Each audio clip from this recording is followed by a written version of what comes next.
Welcome, everyone. It's Friday. It sure is. Now, I'm not going to keep you long. Said every preacher on a Sunday morning. Lord. Today, adjusting to circumstance. You see, it's a funny thing that we do.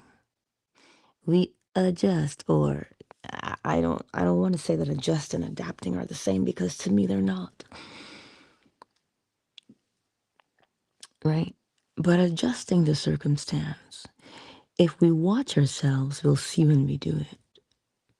So you'll find sometimes that if you're out and about and you're meeting people, depending upon what your body remembers, you could withdraw into yourself and be shy or be whatever and reserved, because you just adjusted to the situation based upon a past experience, but you didn't do it deliberately. You did it unwittingly, right? Or you could be talking to someone and somebody you know and don't like walks into the room and your whole demeanor changes. We adjust to circumstances. But perhaps if we live our lives differently, we would do what? Create the circumstances that we adjust to.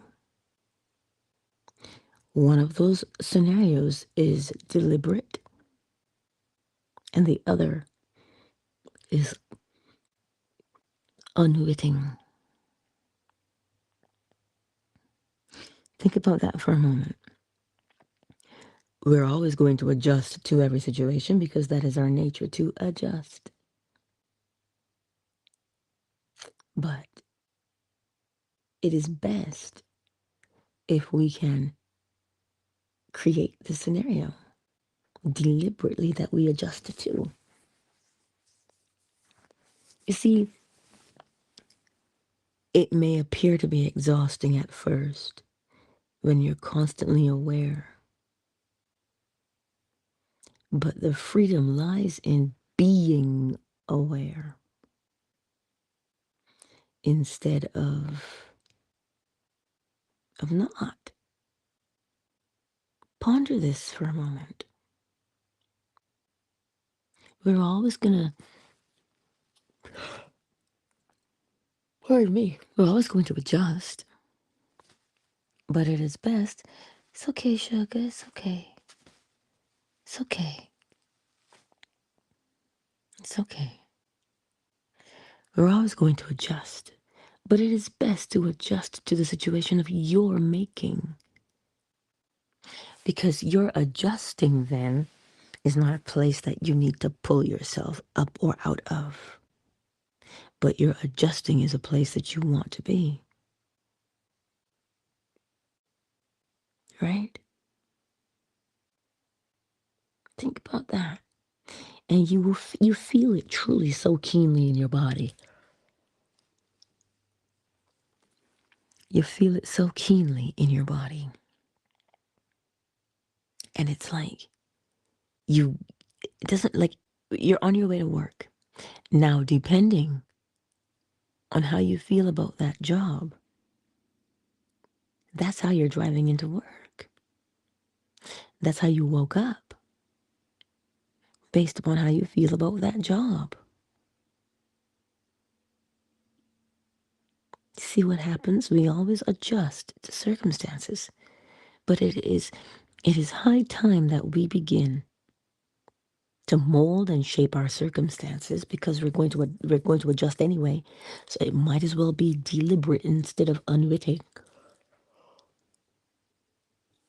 Pardon me. How bad is that? I yawn.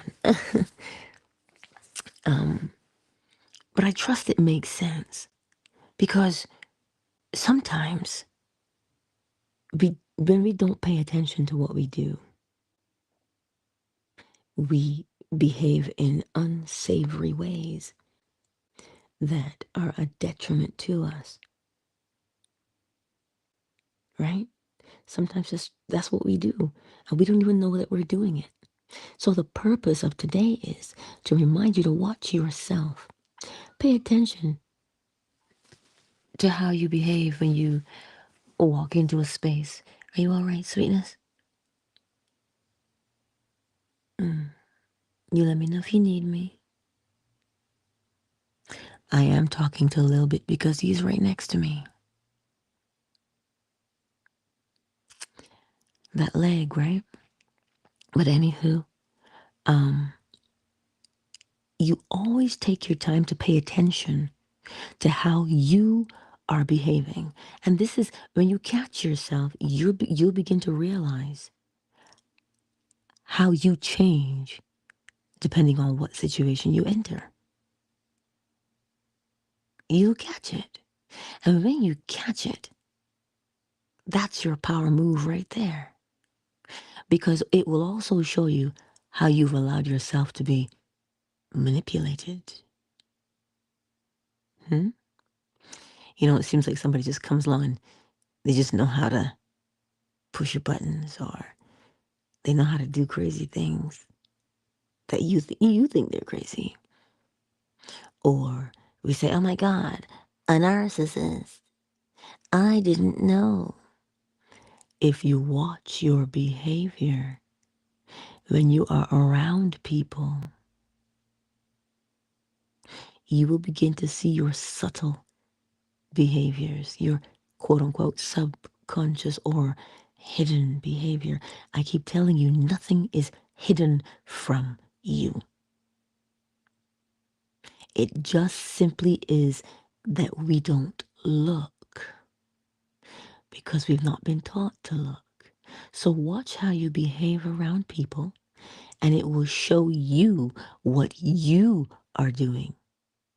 If you find, people say, well, I shouldn't have to dim my light so you can shine. When you get around people, if you catch yourself dumbing yourself down, or there's a time and a place, one should always be respectful of the space, right? And the people we meet. We should.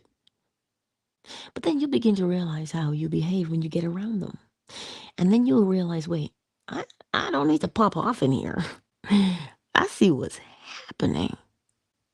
Because you start to feel it rise up within you. You're like, no, you're not going to unsettle me today. Or in other words, you say, oh, the devil is a liar. And this is how you prevent yourself from being riled up by quote unquote circumstances or by the moods of others. You prevent that by being deliberately observant of yourself.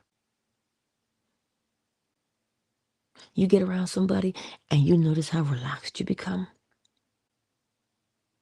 You get around somebody, you recognize how peaceful you feel.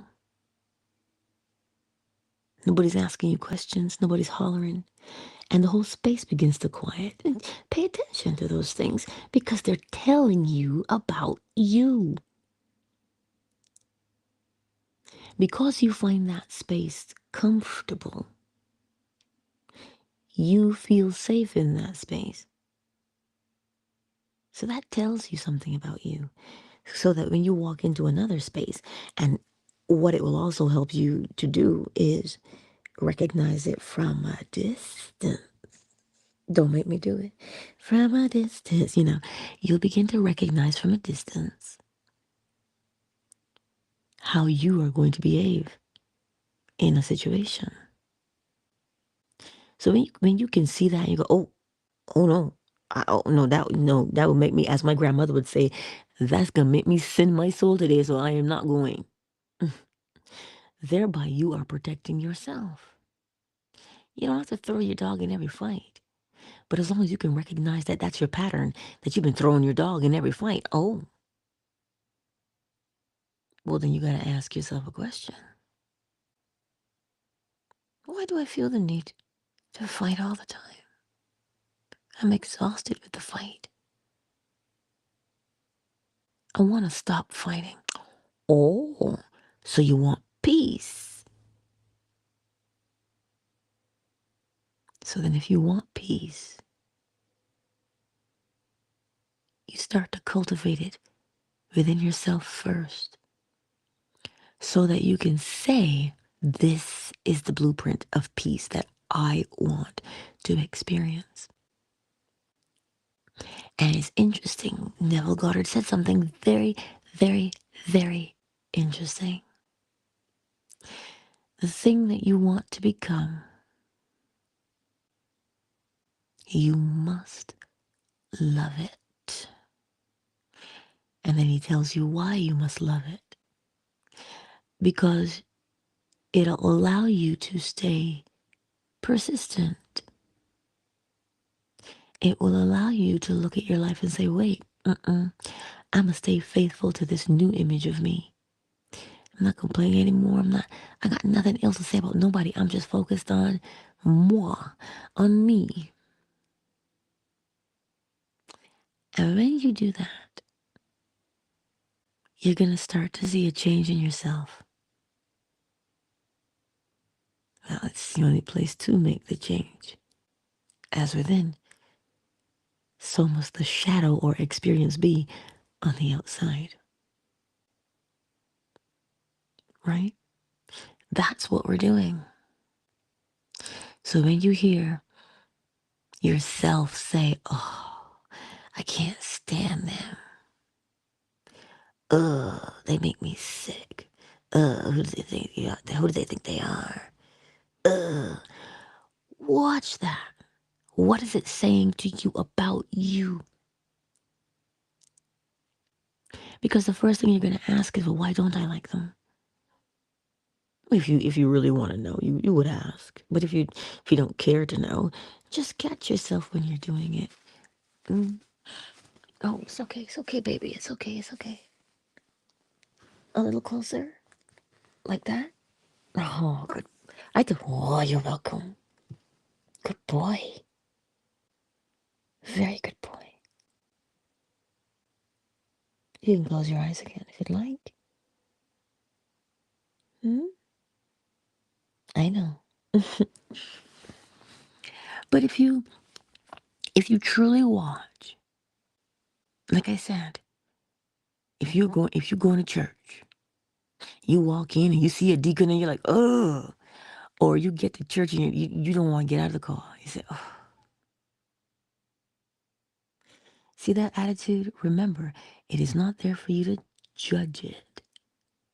We are not judges, we're not jurors, and we are not executioners of ourselves or others. So you do not judge what you observe. You you don't what do we use? What organ do we use to observe? Our eyes. Which organ do we use to judge?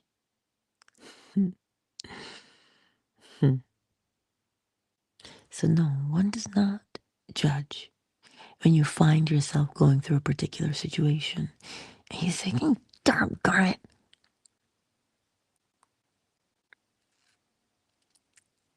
How do you behave? And you'll see yourself.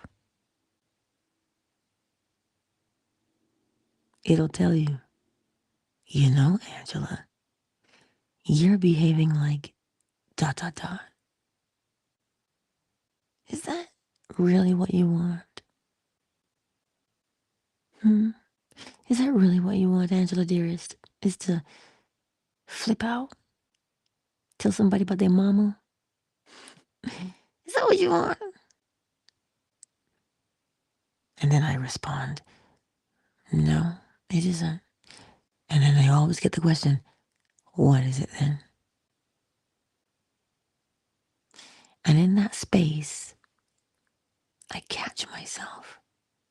I did it yesterday. I've always known that I love a little bit. I've always known this. I don't know when it happened, I just know that it did.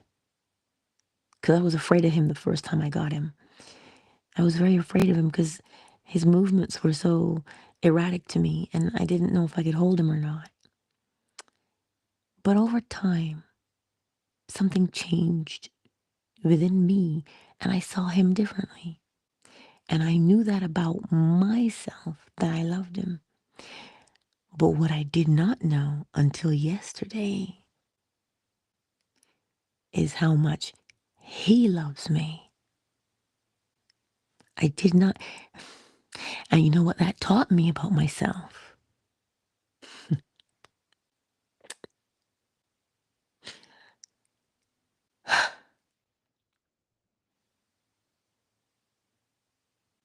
I thought I cried enough yesterday, but allegedly I did not. But it showed me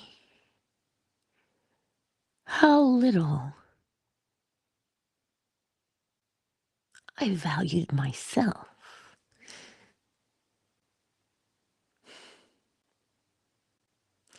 That it was challenging to accept or to doubt that someone could care for me. That's what I learned yesterday. After all this time, that was always a weak spot. But yesterday, the light was shone upon it. Truly. Because here he is, he does not speak, not the way we do, but the way he looks me in the eyes, the way I look him in the eyes.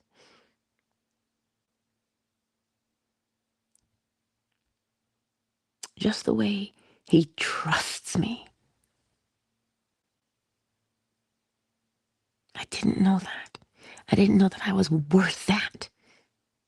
So when I tell you to observe what you are doing, when you are doing it, and why you are doing it, you will begin to see why you choose the type of relationships that you do. Then you'll begin to understand, and you'll be able to see the quote unquote manipulator.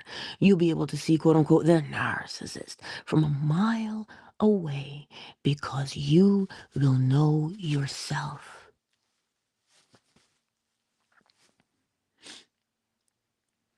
It's okay, sweet boy. It's okay. When you're ready to sing, you let me know, and I'll put you in the closet.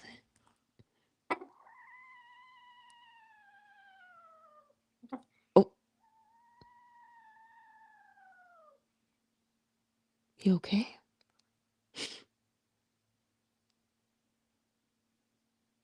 Okay.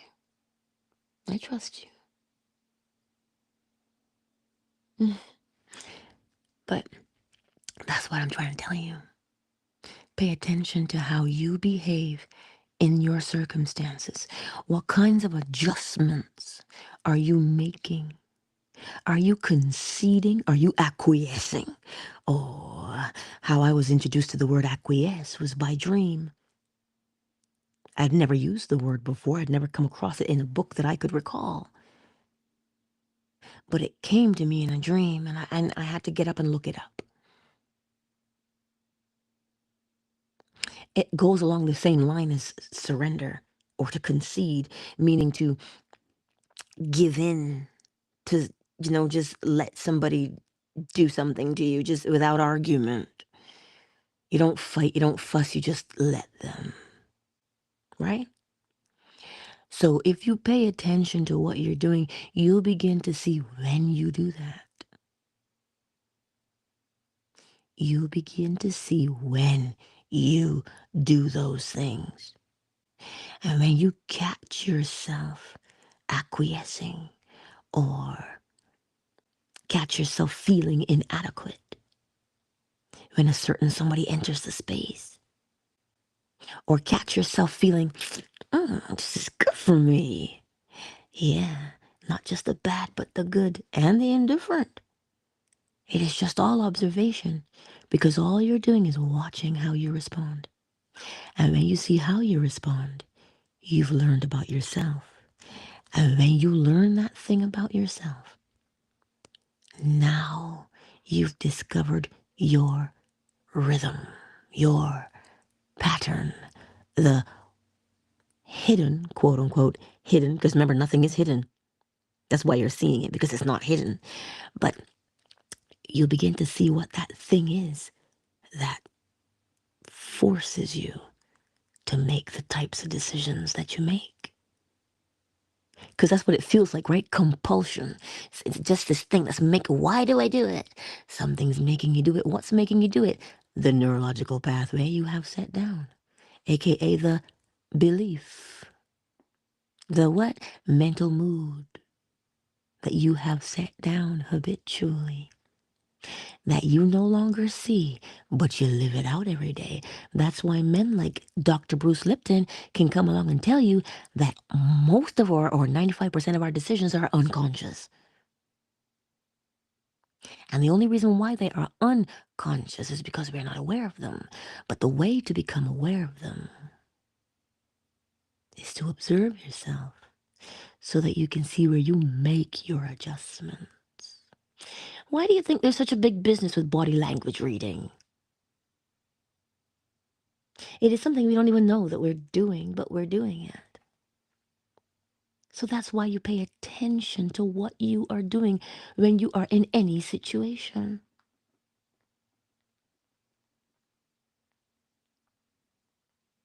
Right? Anywho, um, I think, oh, it's okay. Did you slide down? Do you need some help, Pookie?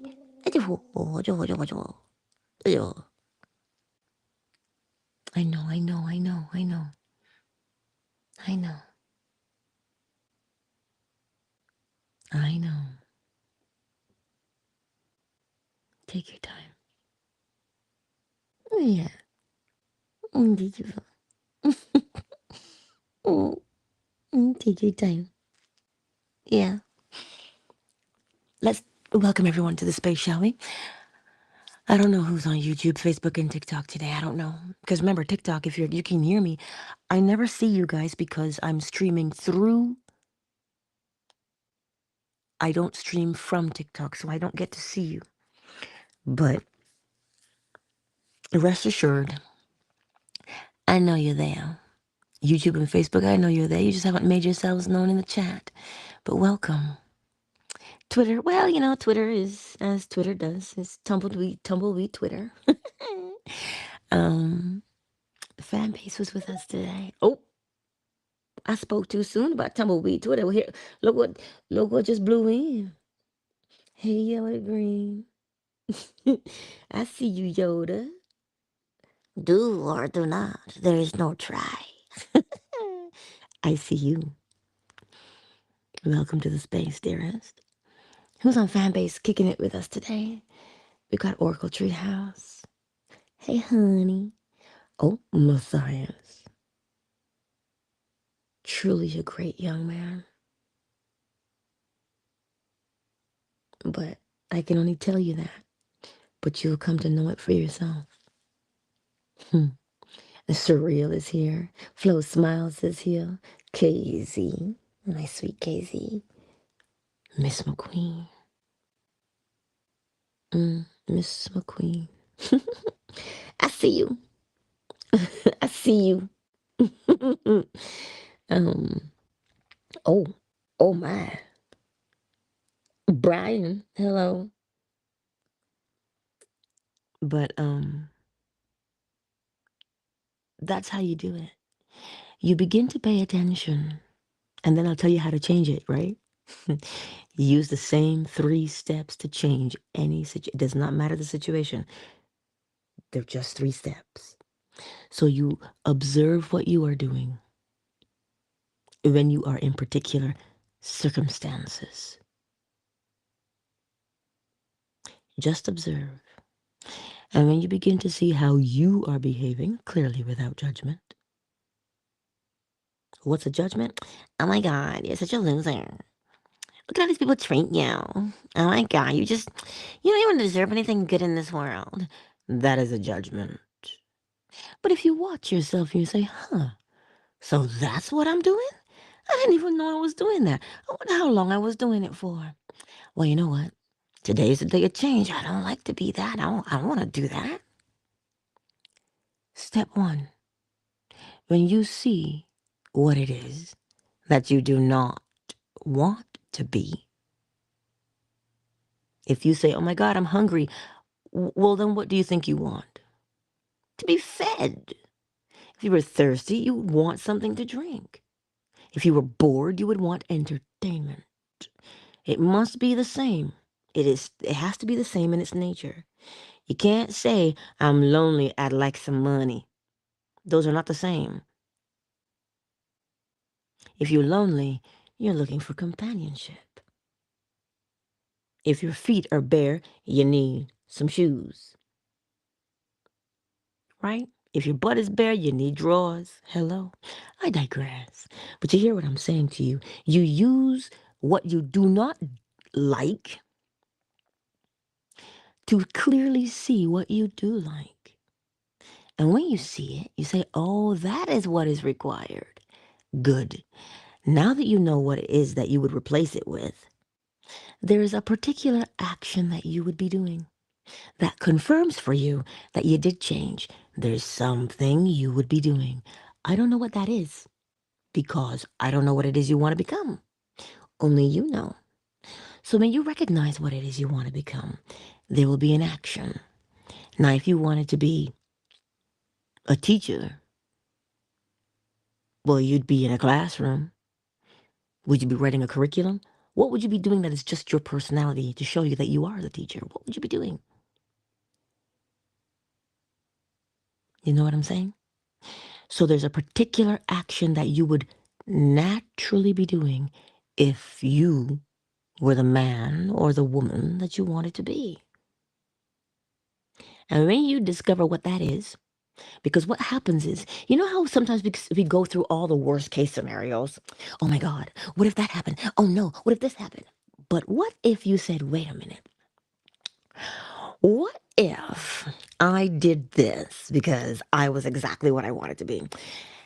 I probably would be doing that, but it doesn't quite sit right. It's just not natural enough. But what if I was doing this? Or maybe what if I was doing that? And then one of them will stand out to you. And when it stands out to you, that's the one that you would naturally, that's the thing you would naturally be doing. Right. And then you discover that that thing is what you'd naturally be doing, right away is going to make you feel. It's going to make you feel. Because remember, as within, so without. The thing that you would naturally be doing is naturally going to create a feeling in your body. And when it creates that feeling in your body, it will confirm that that's what you would be doing naturally. And so what do? You rehearse in imagination what you would be doing naturally in reality if you were the man or the woman you wanted to be. You're already doing it. How many times have you cussed somebody out in your head? You are rehearsing what you would be doing in reality if you confronted them. You're already doing it because it is the only way to live, especially by law. And this is what I love about the principles. You can't break them. Jesus. You can't break the principles. So if one cannot break the principles, do you know what that means? It means you're always going to be successful when you deliberately apply them. Mind you, you're always going to be successful if you unwittingly apply them. But the key is not to be unwitting. The first principle of creation is the all is mind. The universe is mental. Do you understand what that means? It means that you are aware of your very own self. You may forget your name. You may forget where you come from. Shoot, you could forget where you're going. You could forget what you've done, but you will know that you forgot. You will always know because one cannot escape knowing. You must always know that you are. That is the first principle. So every time you say, I don't know, you do know. You know that you don't know something. That's what would cause you to say, I do not know. So you see, the principles are beautiful in that they're not going to browbeat you because they're not out for you or they're not against you. They're neither friend nor foe. What principles, you ask? The same principle that tells you if I plant corn, I must reap corn. That is the principle of correspondence. As within, so without, as above, so below. We have cycles above in the sky. We have cycles below on the earth. As above, so below. But it also means so inside your thoughts, your mental mood, so must the body below express itself. So those are the 3 steps. Step 1, know what you want to become. Step 2, identify that natural thing that you would be doing if you became it. And rehearse it because it's going to feel good. And so step 3 is the rehearsal, the faithfulness to the rehearsal. Yeah, but how long is it going to take? You see that question? How long is it going to take till my situation changes? It takes as long as it takes based upon how faithful you are to the repetition, the persistence. Why? Because when you set down a neurological pathway inside your brain, it is the repetition accompanied by feeling that carves it out. And once a neurological pathway has been carved out in your brain, well, then you will naturally live it out. So every time you stop to ask, how long is it going to take? You have just disrupted your persistence, thereby delaying the neurological pathway you're setting down. You learned to read. That is a neurological pathway. Because let me tell you something, Linda. Should Alzheimer's knock at your door or anybody's door that you've vicariously known, what do you think is happening? The neurological pathway is being eroded. Thus, they forget because there's no pathway between the thought and the action. So you see, persistence is not an enemy. Impatience, though, impatience. And impatience only happens because one does not comprehend or understand. That is why impatience sets in, because we don't understand. But if we take the time to comprehend and apply, then we banish impatience naturally. Because you'll realize, well, I don't have to rush. I know exactly what I'm doing in this situation. And when this thing is set in my mind's eye, I don't have a choice but to follow it and do it. So I will take my time to rehearse. Remember the purpose of rehearsing. The purpose of rehearsing is so you can do what? Reenact it. So if you do not rehearse, how will you know what to reenact? So remember, it is the neurological pathway that is formed by your rehearsal. And every day we rehearse, do we not? You got a boss you don't like, or you got a boss you like, or you got some little sugar that you like, or some kind of stud muffin. I don't know how you say it, but you're always rehearsing what you want to say or how you want to behave around them. Are you gonna tee hee hee? Are you gonna giggle? Oh, are you gonna blush? Oh, you rehearse it, do you not? You think Magic Mike can get up on the stage and just, no, he rehearsed. Sorry. It was just the first analogy that came to mind for anybody being on stage. But then again, so did Blue Ivy. Oh, baby, let mommy get you. Let mommy get you. Come. It's all right. It's all right. You need some help? Do you need some help?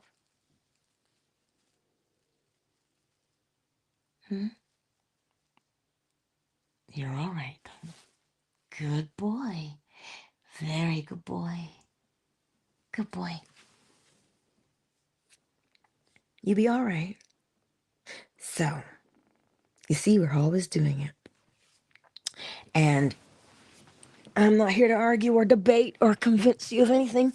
But when you go outside, you'll see it for yourself. Right?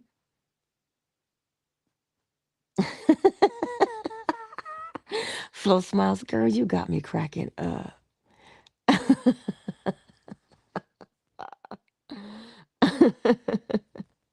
I'm just reading your guys. Oh, oh, oh, you want me to tell you? I love you. It's okay, sweetness. It's okay.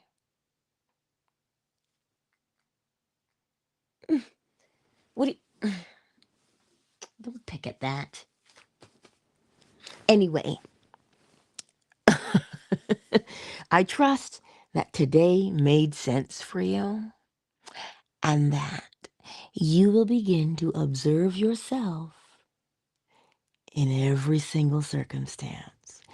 And as you do that, you will see a pattern that emerges from your behavior. And that pattern will tell you exactly what you believe, what you hold to be true, or what mental mood you are in. I'm giving you this analogy and then I'll land here and we'll get the chime. And maybe we'll get Chicken this morning. I don't know if he'll sing. He might be a little groggy. But any good thief worth his salt is going to watch you. We listen, we so fancy, we call it casing. Eh? What do you think casing is? Casing is understanding the habit of the person you are observing. Why? So that you will know when to act. So if a robber can learn your habits by simply observing you,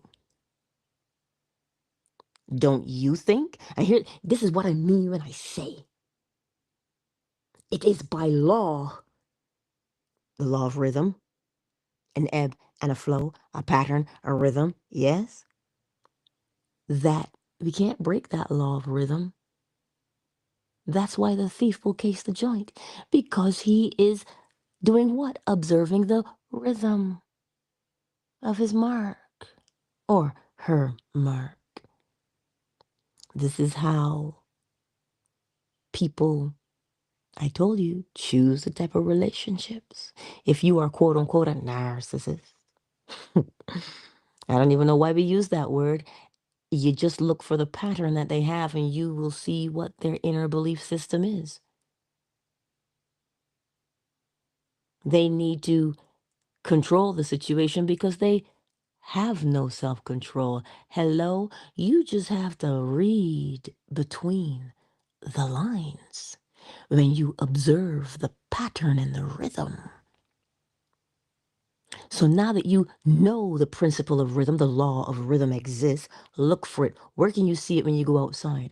Just practice checking for rhythm. And if you're busy checking for rhythm, you know what you're not doing? Getting into arguments. You're not cussing nobody. And you're getting new ideas because you begin to see the rhythm. Anywho, I have prattled on enough. Let me get the chime because Chicken is right next to me. He's leaning up on the pillow. Hey, sweet boy. And because he's so close, I'm worried that if he sings, it just, you know, ears. But anyway, if you have questions, you can slide into my DMs. But let me get. Oh, oh, oh. Okay, baby. Okay, okay, okay. Let me get the chime. Just give me a minute.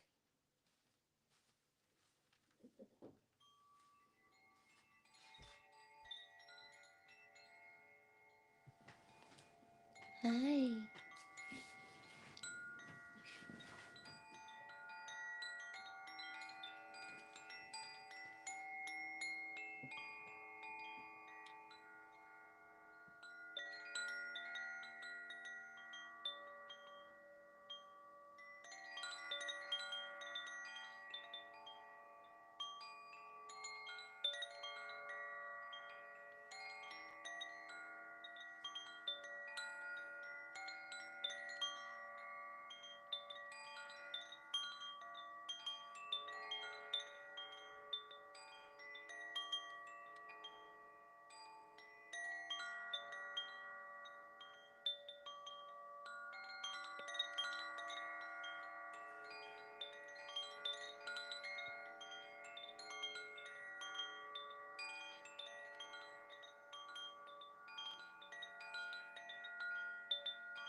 Countdown initiated. 5, 4, 3, 2, 1. Much love to each and every one of you. Much love to each and every one of you. I look forward to seeing you again on Monday, 7 a.m. Eastern Standard Time, right here on YouTube, Facebook, TikTok, Fanbase, and Twitter. Yes? I look forward to seeing you. And you do know I love you. And remember, as you go through this weekend, check yourself before you wreck yourself. Ow. Listen, I just love you guys. I just do. Okay. So, peace out. Fan base, I got 5 extra